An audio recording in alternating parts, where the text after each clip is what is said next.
thank you for joining us on another interesting episode of your favorite program on television, Sunday Special, our weekend magazine program designed to educate, enlighten, and of course, entertain you. So, tonight, do stay glued to your TV set and enjoy every moment with us right here on Sunday Special.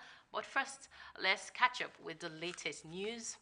And we will begin with the many tributes and encomiums that poured in for the First Lady on the occasion of her 65th birthday celebration. And of course, from all of us here, we are wishing her many more fulfilling years ahead. Now, President Bola Ahmed Tinubu has congratulated First Lady Senator Oluremi Tinubu on her 65th birthday.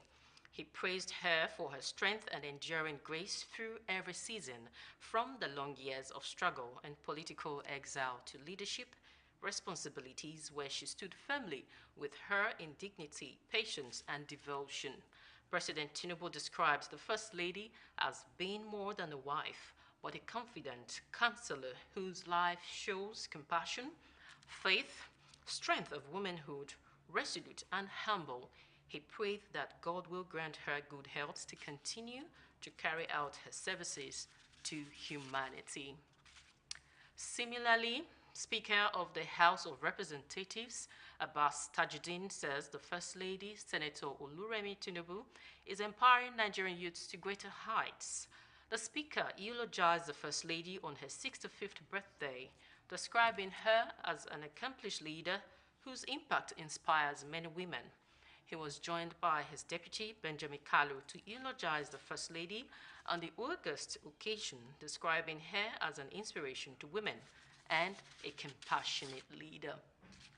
Still on Senator Oluremi's 65th birthday celebration, Speaker Lagos State House of Assembly, Right Honorable Mudashiru Obasa, has congratulated Nigeria's First Lady, Senator Oluremi Tinubu, CON, on her 65th birthday, describing her as the mother of the nation, who has given so much of herself to the betterment of humanity and Nigeria through her boundless philanthropy and political stewardship.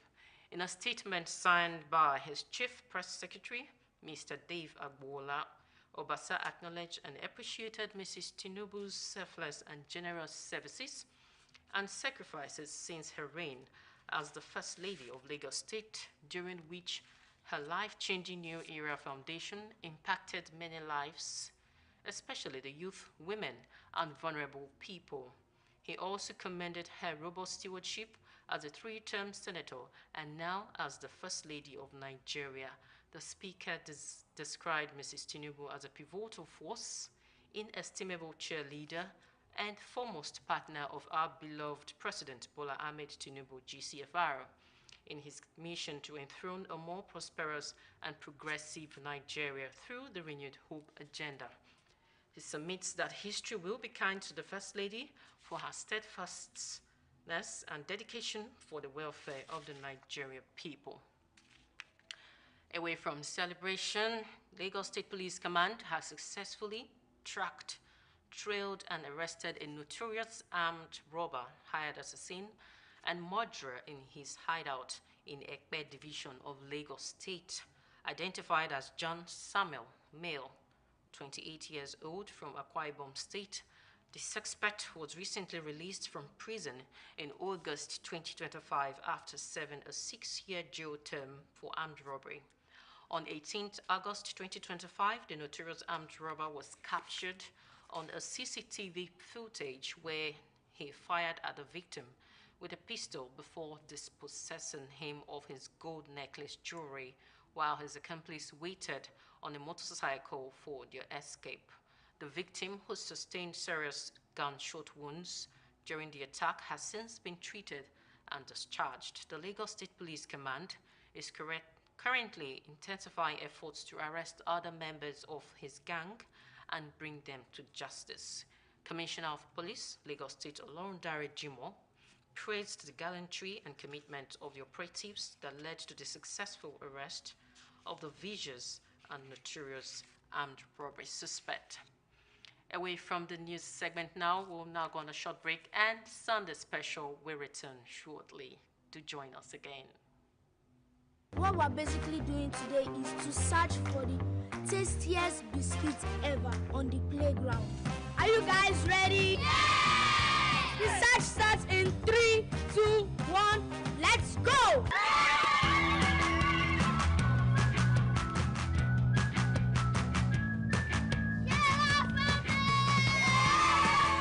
Sona biscuits are rich in flavor, nourishment, and excitement. Grab a bite today.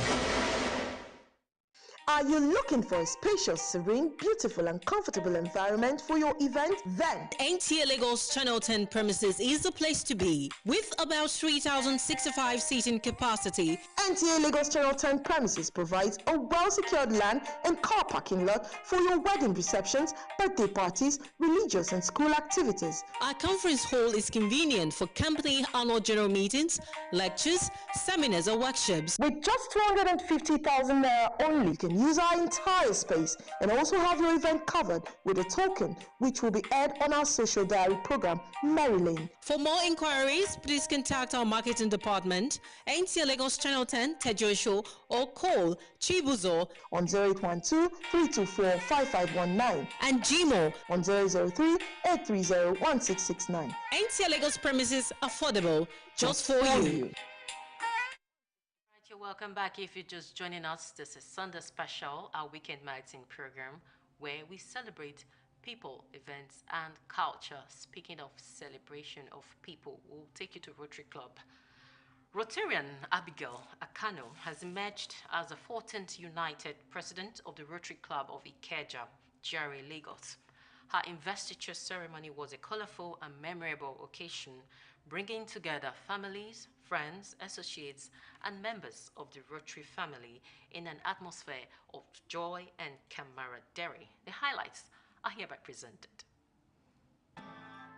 It was a celebration of the end of an era and the beginning of a new chapter for members of the Rotary Club of Ikeja GRA, fondly called the Excellent Club, as Rotarian Chinedum Amachi handed over the baton of leadership to Rotarian Abigail Akano, the 14th president for the 2025-2026 Rotary year. It's going to be the turn of our latest Madam President. She's a president after all. She's a president.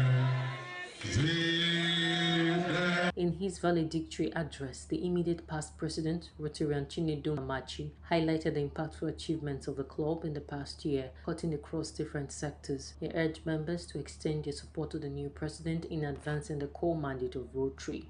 Everything we do is about service and we will serve. Let us touch lives. Let us continue to change lives. Let us continue to work together for more impact, peace, and dignity.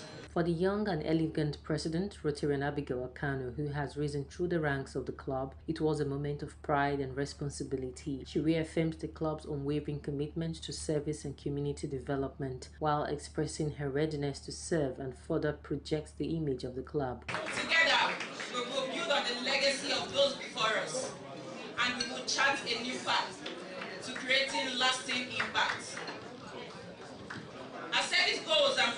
Our service projects and goals this year will only be successful through your donations and support. Your generosity will bring hope, create opportunities, and put smiles on the faces of those we serve. I want to appeal to the new executive to form a disciplined financial habit by establishing an emergency fund, cut down expenses, especially the irrelevant ones, and turn down every expensive debt or loan facility, practice budget discipline, and save regularly. With Rotarian Abigail Akano at the helm of affairs, the Rotary Club of Ikeja GRA looks forward to a fresh season of impactful projects and humanitarian service. Leadership is one of the common things. Even in our processes, everybody is trying to lead. It's not whether you have so much. Once you show leadership skills, you are partaking of serve various capacities. So we start by looking at people who are serving. And she has shown that she really has the understanding of to be a good Rotarian president. And I wish her well and success in her year as president. Encourage her to keep carrying the members along, in whatever she wants to do, and get the buy-in of the members, not just the board members, but all the members of the club. It's very, very important.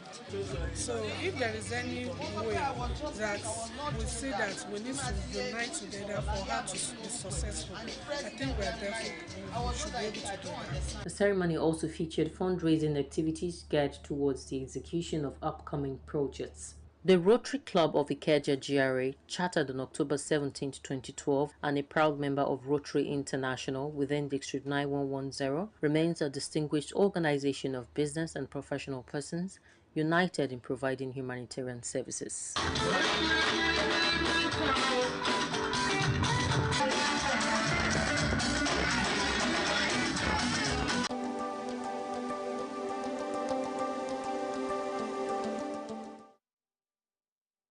We say congratulations to Abigail Akano, and here is wishing her a successful tenure as she steers the ship of Rotary Club Ikeja GRA.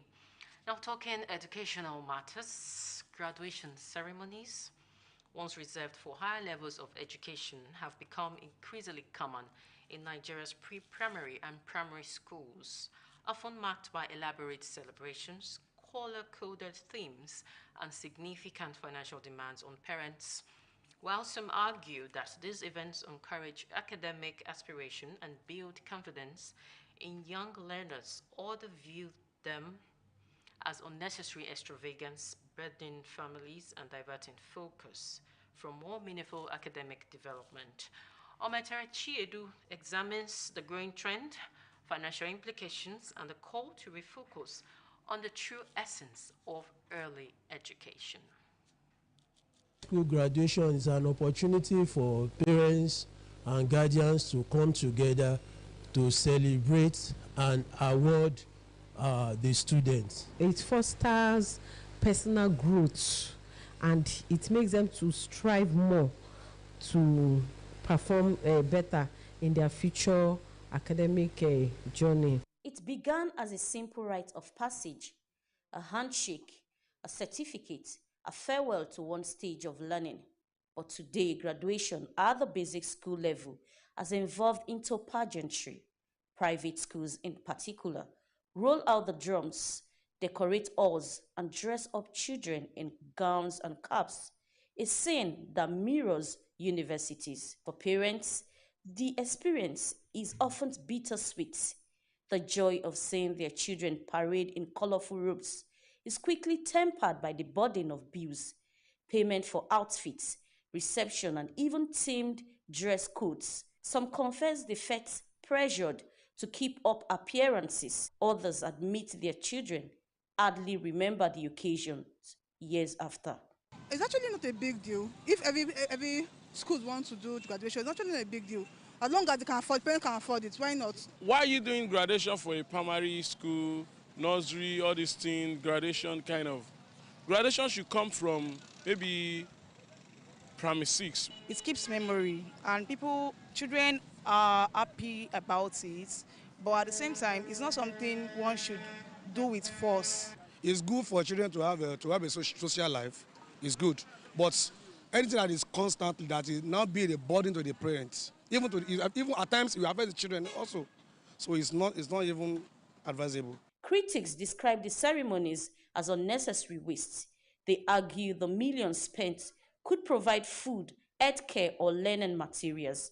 To them, it is exploitation disguised as celebration, a distraction from genuine academics. Educationists say the focus should return to core learning, while extracurriculum activities, not costly graduations, should help build creativity and social skills. You can't divorce that from the society because it is the way the society have gone That is what the school owners have capitalized upon. Losing focus to the extent of waiting for graduation ceremony is a misnomer in the society and should not be permitted. The school fees now is even more expensive. Feeding of children now is even more expensive. Talk more of now doing the graduation for nursery. At the center of the debate is a pressing question: who truly benefits? The children, dazzled by the glamour, the parents, drained by the expenses, or the schools, smiling to the bank? The answer may well determine whether these ceremonies remain a tradition or a trend that must be curbed. Graduation ceremonies are becoming the new order of the day in Nigeria, once reserved for higher institutions.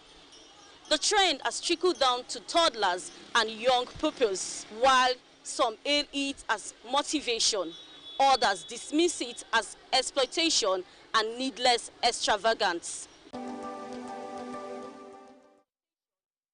All right, there you have it, different strokes for different folks.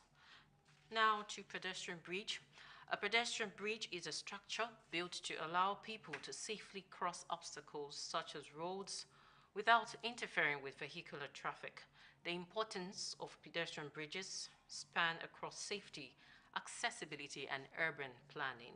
Oftentimes, some pedestrians neglect pedestrian bridge as a crossing point, a tool for saving lives, enhancing mobility, and improving urban living. Musa Toliet will tell us why some people risk their lives by not making use of the pedestrian bridge.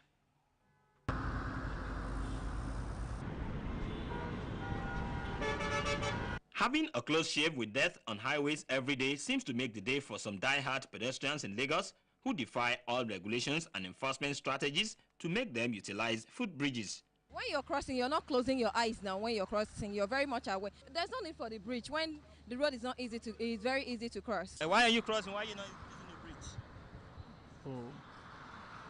Oh, I'm rushing to somewhere. I'm rushing down to somewhere. There's every faster way to go to the grave, but for my own safety, I'm going through this bridge now. I can just advise some people, that's the old women, that they can't cross the road. Yeah, actually I can cross the road without nothing doing me. I've been crossing it for like over months, years. Some people, they are very stubborn. If they see that the vehicle keeps person on the ground like this, they won't look at the person that is dying on the ground. They will say that person is not perfect. Some people will continue to be crossing. Most of the bridges have been refurbished and are in good condition, like the ones in the Adekunle and Herbert Macaulay axis of Yaba. I can't cross the convent. It doesn't make any sense. Why this is meant for us to use? So I knew when it was very bad, and that was actually discouraging people from using it. So since it has been fixed, the best thing is to use it. Pedestrians at the Sabo axis of Yaba are adamant in their refusal to use the pedestrian bridge. I was in a hurry, kind of, I decided to go for a shortcut. Before there was no traffic light here. Then we just go through that. But with the traffic light, you see that the vehicle has observed that instruction, that directive, then it's fairly safe, but it's not the best. The shortest distance between 2 points is a straight line. So why do I want to go up and down and down and down? But the traffic law says people must use pedestrian. Well, the law can say anything. I want to get from where I want to go to where I'm going in the fastest, shortest time. Okay, what if there's some enforcement here? You mean with regards to use of that? People are going to resist it. This lady at Fadi bus stop on Ikorodu Road says using the footbridge does not apply to her as divine favor is her portion. For me, I prefer to cross than to climb the bridge. The bridge is good, you'll still cross?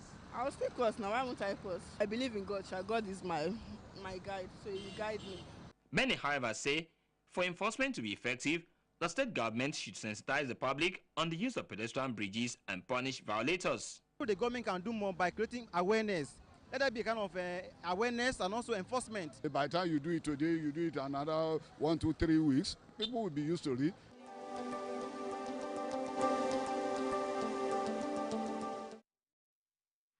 All right, you heard it all. Let's endeavor to use the pedestrian bridge at all times. Your life is precious, as well as mine too.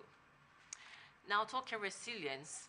The resilience of Nigerians is widely recognized and deeply rooted in the nation's social, cultural, and historical fabric. Despite numerous challenges, economic instability, political turmoil, insecurity, infrastructural deficits, and natural disasters, Nigerians have consistently shown an exceptional ability to adapt, survive, and thrive. Our correspondent takes a look at the resilience of Nigerians. Believe Nigerians' traits to overcome challenges might be seen as inborn, as they find ways to thrive even in the toughest conditions, where other nationals will resort to suicide or take drastic measures. A Nigerian remains resilient. We have this natural shock absorber in us that can absorb any stress, any shock, whether it is from government or from the environment or from nature, whatsoever it is. And that is what makes us unique as a people. Nigerians are very unique people, I must tell you. We agree that we are resilient people, people who move on despite the odd, people who don't see this thing as affected them, and this is how it is, and it is, life goes on. I would say to an extent it's a very good thing, because you find out that the negative social indices of suicide is not common.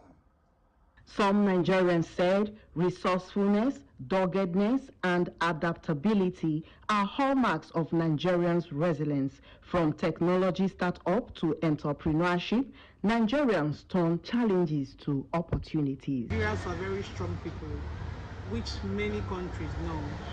There is a saying that says, in any country in this world you go to and you don't see a Nigerian, just run away. Though they advocate for brotherhood, despite the present economic challenges, as Nigerians are gradually losing their core values in assisting one another. Anyhow, we will survive. That is a popular slogan in Nigeria. Anyhow, we will survive. And this is how it has been carrying on for some time.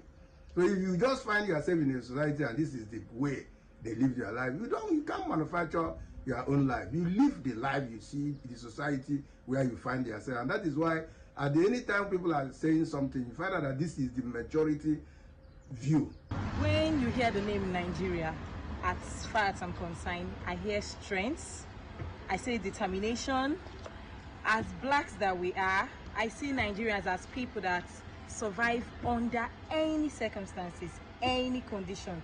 Wherever you go to, all over the world, around the country, and you see people striving no matter the challenges, look deeply, look closely, and you see they are Nigerians. Nigerians' resilience inspires hope and optimism, demonstrating the nation's potential for growth and prosperity. Oh yes, we are resilient, and that's what makes us special and very unique people. So let's keep the flag flying. And this is where we call it a wrap on this week's edition of Sunday Special. I guess we all had a great time because I did. So stay tuned for another exciting edition next week. Until then, do have a pleasant week. I am Essie Owamaka, and it's bye for now.